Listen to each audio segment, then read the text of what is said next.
What is going on, guys? Joey Franzo here with Flex Training Systems. Finally getting around to my meet recap. So whoever has been asking, here it is. I was kind of this was a hard video to make. Not that it was a video I was avoiding. It was just a video. I don't like to lose. I don't like to underperform, even if the underperformance is 100% justified. I mean, you guys already know what I had to go through that week. Pretty much everything that I wanted to accomplish at Nationals had already been accomplished by this point in terms of what I wanted to do with the team and placements and things like that. We even exceeded my expectations in some areas. Um, I was absolutely, I'm going to run this back while I get this across. I was absolutely destroyed. I don't think I've ever been so sleep deprived in my life, and the fact that I had to do a meet, it's kind of crazy. I think when I'm at these events, I'm just kind of willy nilly when it comes to caffeine. I just take caffeine. If I need caffeine, I just take it. Right? I kind of overdo it a little bit, but that really destroys my sleep because what happens is I'm tired as hell. I'm absolutely tired. My body needs to sleep, but because there's so much caffeine in my system, um, and we're only talking like 600 milligrams here. That's like a lot for me. A ton. That's 3 times what I would normally take, and the timing of it can really screw me up. So I'm just so many days during this event, I would just be laying in bed, not being able to fall asleep because I would have to wake up in 3 hours, maybe 4 hours, maybe. What didn't help at all was that our flight getting here was an overnight flight. So like I'm already like I'm already on the back foot coming in. I'm super sleep deprived. Try to do the best that you can. Um, I don't know what it is about me. I feel like I'm just very like I have lifters that don't get as much sleep as I do, right? And they can do okay. Like they do pretty decent.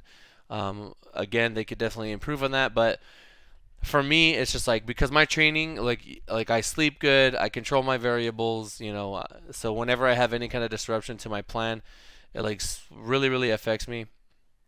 Um, but I mean, I did okay. I did pretty good. I still hit what I hit 1813. My best total is 1868, and that was a very easy 1868. But I came into this meet and I just said, you know what, I'm fucking destroyed. I don't know what my food was at. I had just been eating whatever. Protein was probably garbage. Very easy. I think I was 673 there. Um, so warming up, everything felt heavy. I got on the platform. I blew that up. Now this is where I had a hard time kind of adjusting and gauging to how fucked up I actually was going to be on the day. I didn't know how jacked up I was gonna be. So, normally what I like to do is I get to a meet, I hit a very easy opener, and then I take a fucking huge jump as I did here. I think I did 20 kilos, um, 44 pounds, I believe, to 722. This is a weight that I hit all the time. This was like 5, 10 pounds up above my second attempt at the Arnold. So I tried to stick with my plan to get small PRs. But I think just the jump was a little too big because you guys saw how fast that opener was. And then when I got here, this was pretty much like all that I had. Now my gut instinct, yeah, that was kind of tough, guys. My gut instinct was telling me, you know what, Joey, you could probably go up 5 kilos and just correct. So what happens is from your opener to your second attempt, whenever you take a big jump like that, and this is consistent with like, let's say you have to take a big jump from your last warm up to your opener, it's gonna be harder, but you can anticipate a little bit. Like it's gonna get a little bit easier if you take an easier jump because you're essentially priming your body to lift that same weight or very close to it. Um, think of like different levels of activation, right? And sometimes you cross over into that next level, and once you do it once, if you take it again, you can sometimes hit it better. But given the way that I was feeling, I didn't give a shit, and I just skipped my. I just said I'm not gonna do my third. I'm not gonna put myself or these spotters at risk. I'll just save my energy for deadlift. And to be honest with you guys, 722 after everything that I had been through, I'm perfectly okay with that. I got one red for depth, which is a first. I've never gotten a red for depth before, so I don't even know what that was. I didn't even care. I just moved on. I got the lift, and I think in the bottom it's me searching for the bench here. But yeah, so whatever. 722 on the worst, literal worst meet of my life. I'll take it. Right? Again, nationals not about me. It's about the team. It's about the squad. It's about you guys. So we're just trying to survive. And to be honest with you guys, I didn't even look to see what I needed for the Arnold. I just knew that I would be strong enough. I was like, okay, I'm gonna just hit fucking grinders on everything, and if I can't hit it, and if I don't get, Arnold after that, then whatever, then I wasn't worthy. I don't deserve it, right? So, as you guys know, I've never missed a bench before, and I'm actually very proud of that. So I try to maintain that here. 440 is an opener that's been very easy for me.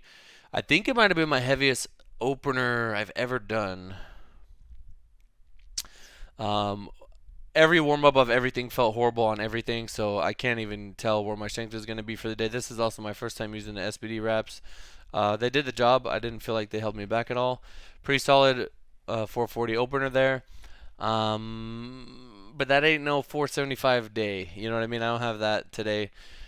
So I was like, we'll just jump 7 kilos. And, I'll just see what I have. And as you guys are going to see, your boy is beat, man. Your boy is beat. Something I really, really, really want to emphasize. I should have talked about this at the beginning of the video, and I'll do it again at the end. Is you have to, and this meet really made me want to start to apply this to my lifters. I mean, I've been doing this to some capacity, but we absolutely have to track, like you track macros, you should also track your energy expenditure. Whenever as you guys can see, that was like literally all that I had. Energy expenditure, you have to change, like anytime you change your job or your sleep schedule changes or your training schedule changes, um, you know, all of those things are gonna play into how you're gonna perform, whether it's in a meet or in training. I actually want to break this down really quick. So we have um, the amount of food that you're eating, right? So for me, during this week, I was just trying to get protein in where I could. But it definitely wasn't as solid or consistent as versus like when I'm eating at home, right? I eat the same thing all the time, and I can have my meals exactly when I want to have them. My energy expenditure at home is I sit in this very chair, and then I take the dog out like every hour, right? Every hour, hour and a half, right? And then I train, and that's it. And I go on walks like 2, 3 times a week. Very easy 40-minute walks with the dog, right? That's it. My steps don't exceed like typically they don't go over like 3,000, right? That's so terrible, right? Here I was doing like almost 20K steps a day, which is a huge disruption to my like homeostasis, like to my normal, what I normally do. So we have the food is all over the place, right? We have the increased energy expenditure through the walking and shit like that. Sleep is non-existent. I probably slept a total from all the days that I've been there. I wouldn't be surprised if after over 5 days it was probably under 20 hours, something like that, like 4 hours a night, three, it's five, maybe one day. There was one day I got 6 hours, um, and I could feel like I was trying to start to feel better, but then I had 2 days of just full work after that, and that just killed me before lifting. So it was just 6 is terrible for me anyway. You know what I mean? So we have all those variables. Like it sounds like I'm making excuses. I don't give a shit honestly about what I put up at this meet. I'm using this as a learning experience for you guys. Um, so how do you take this into your own lifting, right? You gotta look at your energy expenditure. You gotta look at your macros. You gotta look at your how much sleep you're getting, how much stress are you dealing with in a day. If you take care of all those things, you know, and you can keep them consistent, that's going to make you get the most out of your training, and there's not going to be a lot of question marks whenever things aren't going the way that you want them to go. As you guys can see here, I moved the bar out of the hole because, it starts to create like a little divot over time. So it's important to actually, excuse me, fellas. It's important. It's time to take my tope. It's important to actually just make sure that over time. This is the end of the week. the platforms are getting kind of beat up. If it's starting to make like a U, right, from everybody dropping the bar in the center, you just want to roll a little bit to the front or to the back to try to help with that. I think it's 600 pounds opener. Um, Not too bad. And then we're gonna jump to 633. Actually, of all the lifts, deadlift bothered me the least. Probably because I take a long rest from my deadlifts to the meet. Um, I actually trained a deadlift a little bit more this time, coming in. And one thing that I'll share with you guys at the end of the video, if you take my projected numbers, so the numbers that I wanted to hit, and you subtract like exactly 5% from what I was projected to hit based on like everything I know about myself, I hit exactly that, right? Everything lines up like, within a couple pounds of exactly that. So 633 there. I was like, it felt all right. Let's go ahead and jump 10. This is 656, I believe. And some of you guys, I put this in my story, and my deadlift is one of those things where I'm just like, I know that my third deadlift is going to be sketch, right? I know I'm not made for deadlift. I've accepted this. This is me telling the guys, hey, the plates are kind of loose. Can you push them in? Um, in reality, I'm just buying myself time so that I'm a little bit more rested for the next one. You got to use all the tools that you have. You know what I mean, fellas? So yeah, come up here. I try to hit this, and you guys are gonna see what happened. But this meet is just a stepping stone to the Arnold. It always has been. I asked myself this recently, and I said, if I could win nationals, win first place, right? Could I see myself not handling the entire week in order to achieve that goal? And the answer is more than likely no, because I just couldn't. I just don't want. I don't want anyone else there with my people. 656 here. I mean, you guys could tell me what you think below. 2-1. Didn't get it. It felt good enough to the point where I wasn't sure. That's why I was kind of sad for a brief moment, and then I mean, I had Russell's in the back. People were in the back waiting for me. I didn't really give a shit, honestly. I was just like, in that moment, I was like sad about it. But afterwards, I was like, all right, I'm gonna go eat with the homies. Let's go ahead and get on up out of here. Really quick, I'm just gonna roll this back to share with you guys my projected numbers. Actually, let me readjust and take us to a different scene. All right. Let me just change this a little bit. Font 18. Can you guys see that? I hope you guys. I'm gonna go even bigger. I hope you guys can see this. But basically, what I'm gonna do here is we're just gonna do some math, and I'm gonna show you guys. There, you guys should be able to see that. I'm just gonna show you guys the projected numbers that I wanted to hit, and then what I actually hit. So this is my best total. This is the best total that I've hit. This is what I did at NATS. This is the qualifying total for next nationals. These are just random numbers that I have up here. This is deadlift. This is bench. This is squat. Sorry for the reverse order. That's my best. That's what I did at nationals. So what I wanted to hit, I believe it was 760-ish. 760, 766. Like this is like assuming that this was a meet that I did okay at, like based on what I had hit in training, and maybe I got sleep, but the other variables weren't good. This is what I wanted to hit.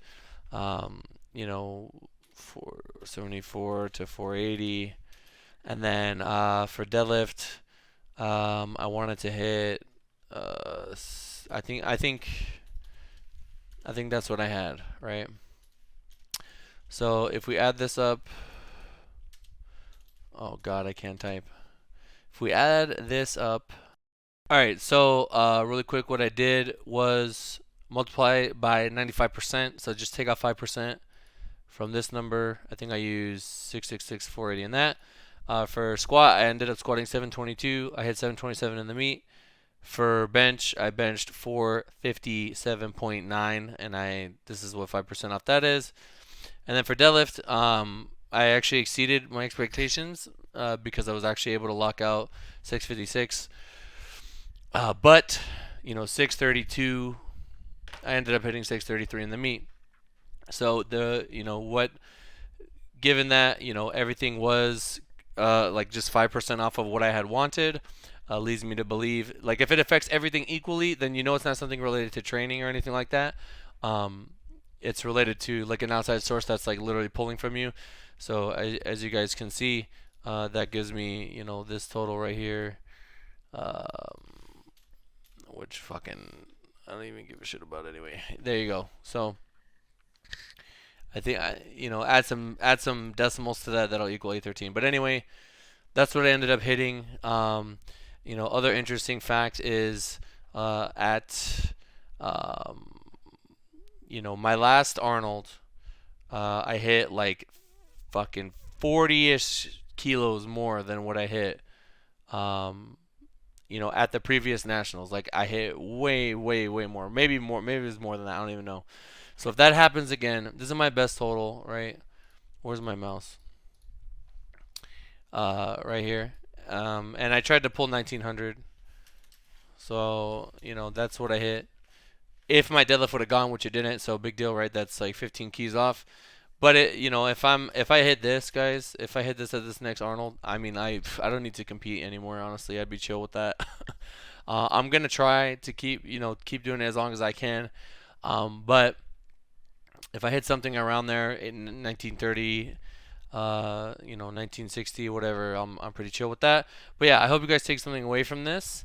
So really quickly, just you gotta pay attention to your variables. So your sleep, your food, energy. I can't type for shit.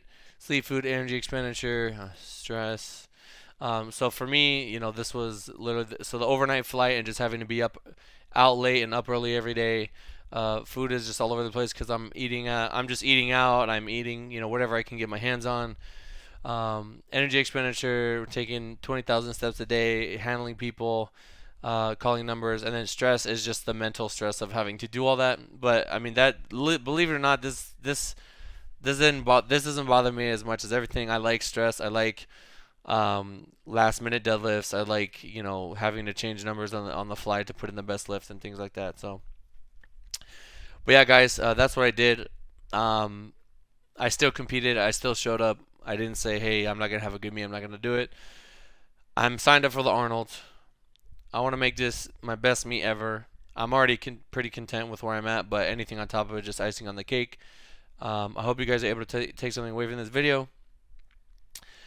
You could hit the description for my promo codes and frickin' my Twitch, and if you guys want to hit me up for coaching or anything like that, all that stuff is down below.